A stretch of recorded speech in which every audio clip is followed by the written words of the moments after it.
আমির তু ভালোবাসি তোকে সিজন 3 আজকে ষষ্ঠ পর্ব। রায়ের পুরো নাম রাইজা আনোয়ার রাই।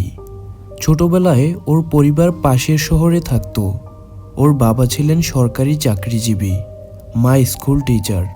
তাদের পরিবার খানবাড়ির দূরসম্পর্কের আত্মীয়। ওর মা আকলিমা খানের মামাতো বোন। রাই প্রথম আসে খানবাড়িতে মিমের বিয়েতে। তখন আদি ক্লাস 10-এ পড়ে। প্রথম দেখাতেই রায়ের হাসিমাখা চেহারা, সাহসী আচরণ আর স্পষ্ট ভাষিতা আদিকে অন্যরকমভাবে আকর্ষণ করেছিল। তারপর শুরু হলো বন্ধুত্ব। ধীরে ধীরে গাঢ় হয় তাদের সম্পর্ক। কলেজে পড়ার সময় ওদের ভালোবাসা গভীর হয়ে ওঠে। খানবাড়িতেও রায় মিমের বিয়ের পরপর মাঝের মধ্যে আসতো। মেঘ বন্যা ছিল রায়ের বড় আপুর মতো। মিমকেও আপু বলে ডাকতো। বয়সে বেশি পার্থক্য নেই, বয়সে মিম 2-3 বছরের বড়। রাই আদির প্রথম ভালোবাসা, আর আদি ছিল রায়ের সব কিছু। আমরা দুজনেই স্বপ্ন দেখতাম একসাথে বিদেশে পড়তে যাব, প্রতিষ্ঠিত হব, একদিন ঘর বাঁধব। কিন্তু হঠাৎ ঝড় বয়ে যায় আমার জীবনে। আমার বাবার হঠাৎ ব্রেন স্ট্রোক হয়। ডাক্তারের পরামর্শে দ্রুত কানাডা যেতে হয় চিকিৎসার জন্য। আমি যেতে না চাইলেও বাধ্য হই পরিবারের সিদ্ধান্তে। যাওয়ার এক রাত আগে আদিকে চিঠি লিখে দিয়েছিলাম, কিন্তু সেটা পৌঁছেছে কিনা জানি নাই কখনো। আর বিদেশ গিয়ে আমি যোগাযোগ হারিয়ে ফেলি। আমার বাবার অবস্থা দিন দিন খারাপ হতে থাকে।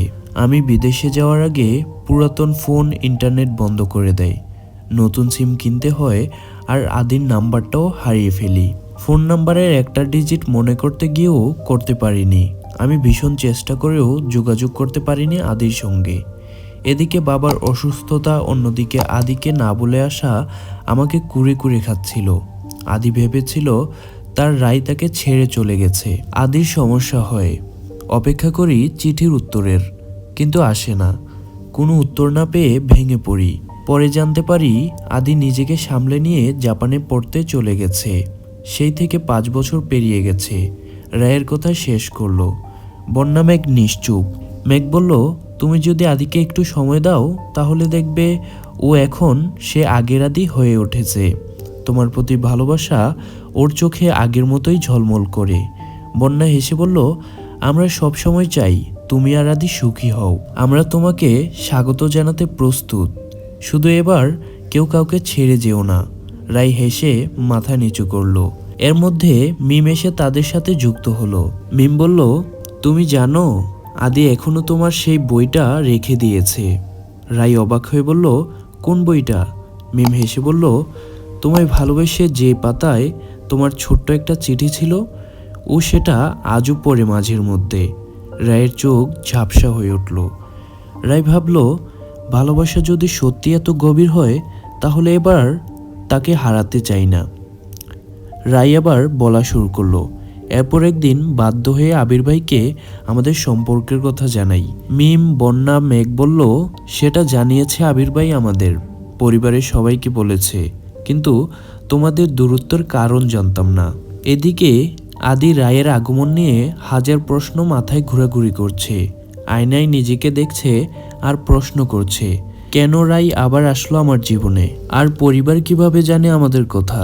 আমি তো মা, বাবা, বড় আব্বু কাউকেই কিছু বলিনি। মা কিভাবে জানলো? আর কেই বা বলল বাড়ির সবাইকে? একে একে প্রশ্ন করে যাচ্ছে নিজেকে। এর মধ্যে আবির আর তানবীর আদির রুমে আসলো। আবির বলল, আমি বলেছি রায়ের কথা বাড়িতে, আর তোকে যে সারপ্রাইজের কথা বলেছিলাম এটাই হলো সেই সারপ্রাইজ। আদি বলল, মানে? আর তুমি কিভাবে জানলে? তানবীর বলল, আদি, আজ পর্যন্ত কেউ কি ভাইয়ের চোখের আড়ালে কিছু করতে পেরেছে? আগে পরে ভাইয়া ঠিকই জানতে পারে। আবির বলল, আর আড়াল করার চেষ্টা করিস না, করলেও কোনো লাভ নেই। আবিরের চোখ আড়াল করা এত বড় তোরা হোসনি। এরপর আবির আদিকে আগের কাহিনী বলা শুরু করলো। আদি, তোকে আর রাইকে হালকা নজরে পড়েছিল মিমের বিয়ের সময়। তখন বাড়িতে অনুষ্ঠান, আত্মীয় স্বজনদের ভিড়, সবাই আনন্দ করছে দেখে তেমন পাত্তা দেইনি। কিন্তু মিম বিয়ের পর রায় এবাড়ির আসা যোগাযোগ একটু বেশি হয়েছিল। সেটা আমার নজরে পড়ে। তারপর স্কুল কলেজে একসাথে দেখি তোরা একসাথে প্রায় ঘোরাঘুরি করতি, আড্ডা দিতি। সেটা খালাতো ভাই বোনের সম্পর্ক থেকে বেশি কিছু। এরপর কলেজের শেষের দিকে তুইও পড়াশোনা করতে জাপান চলে গেলি। তোকে বলবো বলে আর বলা হয়নি। বিদেশে পড়া অবস্থায় তোকে টেনশনে ফেলতে চাইনি। আমি তানবীর মনে করছি তোদের সম্পর্ক ভালো আছে। মেয়ের সম্পর্কে খোঁজ নিয়ে দেখলাম ভালো পরিবারের মেয়ে, দ্বিমত করার প্রশ্ন ওঠে না। কিন্তু হঠাৎ এই রায়ের সাথে আমার যোগাযোগ একটু ভাবায়। 1 বছর আগের কথা। হঠাৎ আমার ফোনে একটা অপরিচিত নাম্বার আসে। ফোন রিসিভ করে অপর পাশের মেয়ে কণ্ঠ শুনে একটু অবাক হই। রায় বলল, আসসালামু আলাইকুম আবির ভাই, আমি রায় বলছি। আবির বলল, ওয়ালাইকুম আসসালাম। রায় বলল, আমি মিমাপু আর আদির খালাতো বোন রায় বলছি। আবির বলল, হ্যাঁ চিনতে পেরেছি, কিন্তু হঠাৎ আমাকে কেন কল করেছো? রায় বলল, আবির ভাই, আপনার সাথে একটা জরুরি কথা ছিল, দেখা করতে পারি? আবির বলল, আমি মনে মনে ভাবছিলাম তোকে কল করে দিব। এর মধ্যেই রায় বলে, আদিকে আগে এসব বিষয়ে কিছু বলবেন না, যেটা আমাকে একটু ভাবায়। রায় বলল, প্লিজ আবির ভাইয়া, একটু দেখা করতে চাই। পরে একটা রেস্টুরেন্টের ঠিকানা দেই, পরে বিকাল 4টার সময় দেই। পরের দিন বিকাল 4টায় সময় দেই। আমি তানবীর গিয়ে দেখি রায় আগের থেকে বসে আছে। তারপর তোর আর রায়ের সম্পর্কের কথা, দূরত্বের কথা সবকিছু বলে। আদি বলল, কি বলেছে রায়? আবির বলল, সেটা না হয় রায়ের মুখ থেকে শুনে নিস। আর রায় তোকে সত্যি ভালোবাসে। একটা ভুল বোঝাবুঝির জন্য সম্পর্ক নষ্ট করিস না। আর তুই যখন বললি বাড়িতে আসবি, তার 2 সপ্তাহ আগে আমি পরিবারের সবাইকে জানাই। আর ছোট আম্মুকে বলি রায়কে জানাতে, তার পরিবারের সাথে কথা বলতে। আদি বলল, পরিবার সহজে মেনে নিয়েছে? আবির বলল, সেটা তোকে ভাবতে হবে না।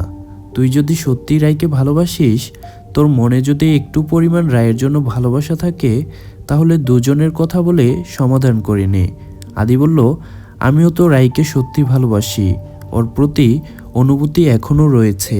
আবির বলল, তাহলে কথা বল, এই সুযোগ হাতছাড়া করিস না। আদিকে আরও কিছু সময় বুঝিয়ে আবির তানবীর রুমে চলে গেল। এভাবে কেটে গেল সারাদিন। রায় আদি এখনও কেউ কারোর সাথে দেখা করেনি। কিভাবে কি শুরু করবে, কি কথা বলবে, কিছু বুঝতে পারছে না আদি। সব কিছু যেন একটা গোলকধাঁধার মতো লাগছে। সন্ধ্যায় পরিবারের সকলে হালকা চা নাস্তা আর আড্ডা দিল। সবাই সবার কাজে ব্যস্ত। হঠাৎ আলী আহমেদ খান বলল, আদি, এখনো সময় রয়েছে, ভেবে চিন্তে করে সিদ্ধান্ত নাও। তুমি কি সম্পর্কে থাকতে চাও নাকি পিছিয়ে আসতে চাও? যে প্রেম ভালোবাসার জন্য তোমার ফুপুকে কত বছর পরিবারের সাথে সম্পর্ক ছিন্ন করে থাকা লাগছে, কিন্তু এখন সময় পরিবর্তন হয়েছে, সাথে মন মানসিকতাও। দেখো, তোমার বড় আপুরাও কিন্তু প্রেম করে বিয়ে করেছে। তাদের ভালোবাসা ছিল প্রখর, কোনো বাধা মানেনি, সবার সাথে লড়ে গেছে, কিন্তু ভালোবাসা থেকে পিছুপা হয়নি। এখন তোমার জীবন, তুমি সিদ্ধান্ত নাও কি করবে, পরবর্তীতে যেন আফসোস না করতে হয়। ইকবাল খান বলল, আদি, এখনো সময় আছে, নিজের মনকে বুঝো। এখন সিদ্ধান্ত তোমার, কি করতে চাও। আমাদের সাপোর্ট তোমার সাথে রয়েছে, কিন্তু একটাই কথা, পরবর্তীতে যেন তোমার চোখে আফসোসের ছাপ না দেখা যায়। রাতের খাবার শেষ করে সকলে নিজের ঘরে চলে গেল। রাতের চারপাশ নিস্তব্ধ, শুধু মাঝে মাঝে দমকা বাতাসের জানালায় পর্দা নড়ে উঠছে। আদি বারান্দায় দাঁড়িয়ে আকাশের দিকে তাকিয়েছিল। হঠাৎ পেছন থেকে ধীর পায়ে কেউ এসে পাশে দাঁড়ালো। রাই বলল, তোমার মনে আছে প্রথম যে চিঠিটা তুমি আমাকে দিয়েছিলে, তাতে তুমি লিখেছিলে তুমি এলে সব কষ্ট ভুলে যাই, তুমি আমার ঘর। আজ এতদিন পর আমি এসেছি, তুমি কি এখনো সেই ঘর? আদি চুপ করেছিল। কিছুক্ষণ নীরবতা ভেঙে বলল, ভুলিনি রাই, কিন্তু ভুলে থাকার অভিনয় শিখে গেছি। তুমি হঠাৎ করে হারিয়ে গিয়েছিলে, আমি তোমার উত্তর পাইনি, খোঁজ পাইনি, জানতেও পারিনি কেন। রাই চোখ নামিয়ে ফেলল, বলল, আদি, তোমার জীবন থেকে ইচ্ছে করে সরে যায়নি। আমার বাবা তখন অসুস্থ ছিল, আর হঠাৎই ওদের সাথে আমার কানাডায় যেতে হয়েছে। তখনকার সময়টায় আমার জীবনের উপর নিজের কোনো অধিকারই ছিল না, তোমাকে বোঝানোর সুযোগ পাইনি। আদি মৃদু হেসে বলল, তুমি বোঝাতে চেয়েছিলে কিন্তু সময় বুঝেনি, তাই তো? রায় এবার চোখের পানি নিয়ে তাকালো। তুমি কি মনে করো আমি ভালো ছিলাম তোমাকে ছেড়ে? আমি প্রতিদিন তোমার মেল পড়তাম কিন্তু লিখতে পারতাম না। মনের ভেতর থেকে এত অপরাধবোধ ছিল, ভাবতাম তুমি যদি আমার অপেক্ষা না করো। আদি ধীরে ধীরে বলল, আমি অপেক্ষা করেছিলাম, কিন্তু আজ যখন তুমি হঠাৎ ফিরে এলে আমি নিজেকে চিনতে পারছি না। এই সময়টা আমাদের জন্য তৈরি তো, নাকি শুধু মনে করিয়ে দিতে এসেছে আমরা কি হারিয়েছিলাম? রায় ধীরে ধীরে কাছে এসে বলল, আদি যদি বলো শুরু করা যাবে না তাহলে আমি ফিরে যাব, কিন্তু যদি এখনো মনে হয় কিছু বাকি আছে তাহলে চলো দুজন মিলে শেষটা নতুনভাবে লেখা যাক। আদির চোখে রায়ের চোখ, দুজনের চোখাচোখি হতেই রায় চোখ সরিয়ে নিল। অজান্তেই রায় হেসে ফেলল। আদি মাথা নিচু করে বলল, তুমি যদি চাও আমি আবার শুরু করতে রাজি, কিন্তু এবার তোমাকে হারাতে চাই না। রায় তার হাত ধরে বলল, আমি এবার হারাতে আসিনি, ফিরে এসেছি চিরদিনের মতো। দূরে কোথাও ঘড়ির কাঁটায় 12টা বাজার শব্দ দিল। পুরনো গল্পটা যেন আবার শুরু হলো নতুন এক রঙে, নতুন এক প্রেক্ষাপটে।